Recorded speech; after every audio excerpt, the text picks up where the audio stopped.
Did the army make you, or were you just perfect for the army? I think a bit of both.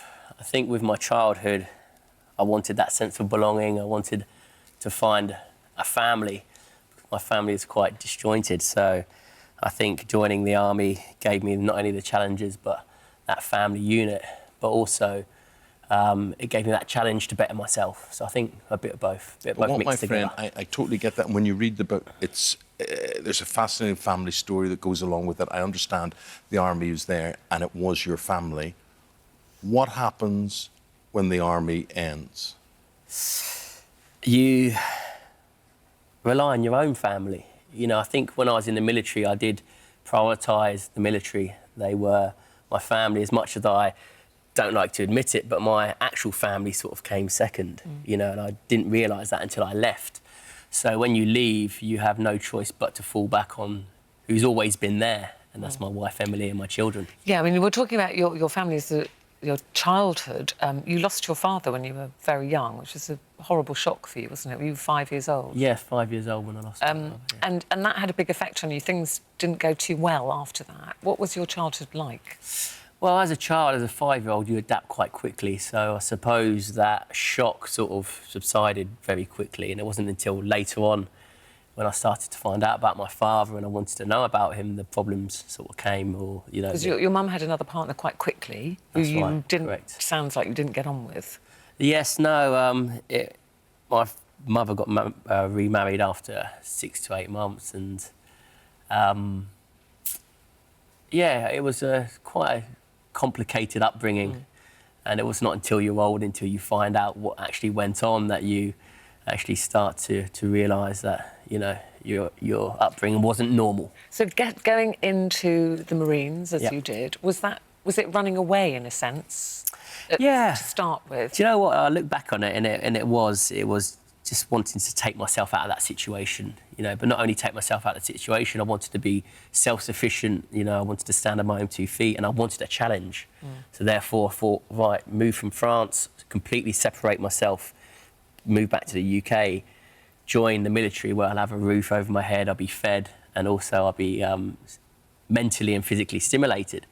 And that's why I decided to join the military. Now, talking about being mentally and physically stimulated, one of your roles as a soldier could be to kill. And in your case, you have killed. Now, I saw a headline yesterday in a newspaper which said it was a great feeling, it was godlike to be able to kill. Yeah, I never actually said it was godlike. My words have been twisted there. What I said felt like being godlike was being in a situation when you're in a war zone and you've got bullets flying over your head, and it's a matter of kill or be killed.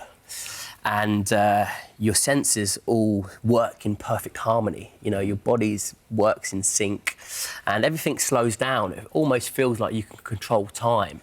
And that's what I said feels godlike, you know, where you're in that situation where your body is at, for those split seconds, at perfect harmony with each other. And it's that slowing down of time and being able to see everything so clear. I said that's what feels godlike, not killing someone. Okay. Here's the inconvenient truth, I suppose. Politicians need armed forces at certain times. They need them to boost themselves in the polls. They need them to assert Britain's authority around the world. They need to right wrongs. There's all sorts of reasons why we need the armed forces. Often politicians don't back that flag waving up when it comes to resources and funding. Do you think the armed forces are let down by politicians, or what is the sense of morale within the armed forces at the moment that you're aware of? I think the armed forces should be a prime focus of politicians. You know, we're the people, or no longer myself, but they're the people that defend this country, that stop people invading our shores, that go over, not only from a war point of view, but from our hearts and minds. You know, we go out there and we do so much for other countries, whether it's in a peace role or in a conflict role. There's so much we do, and to give any cuts or any takeaways from the military is absolutely insane. You'd think that they'd pump more money in and they'd want to expand and deliver more for our people who are in the armed forces and who defend this country. What about your own children, if any of them wanted to follow your footsteps and be in the armed forces? Because you are a bit of a poster boy for the forces, Yeah. aren't you? I mean, Yeah. you're a great recruitment advertisement in the TV programmes that you do. Yeah, I'd have no problem at all with my children joining the armed forces. It served well for myself. I had an absolutely wonderful career.